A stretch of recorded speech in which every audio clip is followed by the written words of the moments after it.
한국장학재단의 정대현 이사장님, 지금 고졸 취업 연계 장려금 제도가 있습니다. 알고 있습니다. 오늘 이제 업무 보고 하신 내용에도 들어있는데 이 제도가 사실은 평이 괜찮은 편입니다. 그래서 저희가 이제 직접 당사자들 이야기를 들어봐도 뭐 이 덕분에 자취방 임대보증금 냈다, 노트북 구매했다 이런 평들도 있고요. 수치상으로도 보면 올해 조사를 보니까 1, 2학년들 고등학교 1, 2학년들이 평가가 보면 필요하다가 98%, 그리고 졸업생들도 필요하다가 거의 90% 가까이 됩니다. 다 좋은데 이제 이 제도가 딱 한 가지 논란의 지점이 있었습니다. 그게 뭐냐면 취업 유지 기간 조건이 있어서 그런데요. 네. 6개월 정도 취업 기간을 만족시켜야지만 취업 장려금을 지급하는 형식으로 원래 설계가 돼 있었습니다. 그런데 그 당시에도 고졸 이제 학생들이나 취업생들 같은 경우에는 이거에 대해서 좀 불편하다라고 어려움을 호소를 많이 했어요. 그래서 직장 내 갑질, 괴롭힘, 또 다쳐서 일을 못하는 경우, 이런 경우들에도 6개월을 참고 다니게 되는 그런 경우들이 생긴다. 네. 이거는 좀 인권 침해적인 요소가 있지 않느냐. 물론 반대로 이제 기업 쪽에서는 일정 기간 동안에 고용을 해야지만 숙련도가 올라간다는 주장도 있었죠. 두 가지 주장이 좀 대립되고 있었는데 이게 사실 간단한 문제가 아니거든요. 왜냐하면 2020년 기준으로 봐도 아까 말씀드린 뭐 갑질이라든가 뭐 다친다든가 이런 등등의 이유로 인해서 6개월 내에 퇴직하는 비율이 23.4%나 됐어요. 4명 중에 1명이니까 작지 않죠. 근데 이 상태에서 지금 장학재단에서 결국은 제도를 6개월이 아니라 1년으로 취업 유지 기간을 늘렸습니다. 네, 올해 늘렸습니다. 그렇죠. 네, 그래서 물론 100만 원 금액이 늘긴 했지만 네. 기간이 6개월 더 늘었어요. 근데 이건 학생들 입장에서는 좀 편향되게 기업들의 이해관계만 반영시킨 거 아니냐, 이렇게 사실 볼 여지가 있습니다.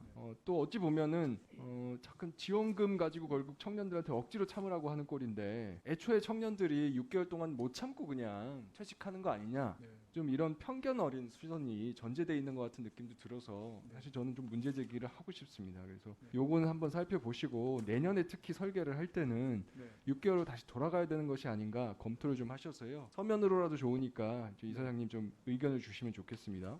그 제한 요건을 완화하는 문제와 단가가 좀 낮다는 지적이 있다는 말씀, 그 보고도 받았습니다. 꼭 같이 검토를 해서 서면으로 추후 보고 드리도록 하겠습니다. 예, 알겠습니다. 그리고 연계해서 이제 내일 채용 공제라고 하는 제도가 있습니다. 이 제도도 굉장히 호평을 받고 있는데 이번에 1년으로 취업 유지 기간이 늘어나면서 내일 채용 공제도 가입할 수 있는 요건이 늘어났어요. 그래서 1년 뒤에만 가입할 수 있도록 했거든요. 네. 근데 저는 꼭 이렇게 할 필요 없다고 봅니다. 이제 둘 다 제도의 취지가 다르거든요. 앞에서 이제 장학재단에서 지금 관장하고 있는 취업 장려금 문제는 그야말로 취업 장려예요. 그렇습니다. 취업 활동을 열심히 하라는 것이고, 내일 채용 공제는 취업이 된 이후에 매칭으로 좀 자산을 형성할 수 있도록 국가에서 도와주는 거고, 주무 부서도 지금 다릅니다. 취업 장려금은 이제 교육부 소관이고 내일 채용 공제는 고용노동부 소관이기 때문에 이렇게 할 필요가 없지 않나 하는 생각이고요. 좀 기술적인 문제도 있습니다. 화면을 보시면 이런 문제가 발생을 해요. 기존에는 6개월 동안 400만 원 받고 그 다음에 내일 채용 공제 24개월 해서 합쳐서 30개월 이후부터는 900만 원을 더 받아서 1,300만 원을 받았는데, 지금 제도는 오히려 12개월 동안 500만 원에다가 24개월 900만 원을 더하면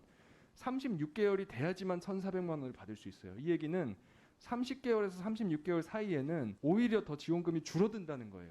과거에는 1,300이었는데 지금 500밖에 못 받아요. 네. 그런데 우연인지 필연인지 지금 신입사원 평균 복무 기간이 33개월입니다. 딱 거기 걸려요. 네. 그래서 평균적으로 근무하는 우리 청년들 같은 경우에는 예전에 1,300만 원 지원받던 게 지금 500만 원으로 줄어든 상태여서 이거 좀 한번 기술적으로 봐야 될 필요가 있고요. 또 한 가지는 기왕 검토하시는 김에 지금 취업 장려금이 중소 중견 기업에 취업하는 경우만 됐는데 네. 사실 30인 미만 기업은 중소 중견 기업이 아닌 경우가 많습니다. 그렇습니다. 근데 특성화고 졸업생들은 30명 미만인 사업장에 취업하는 경우가 굉장히 많아요. 네.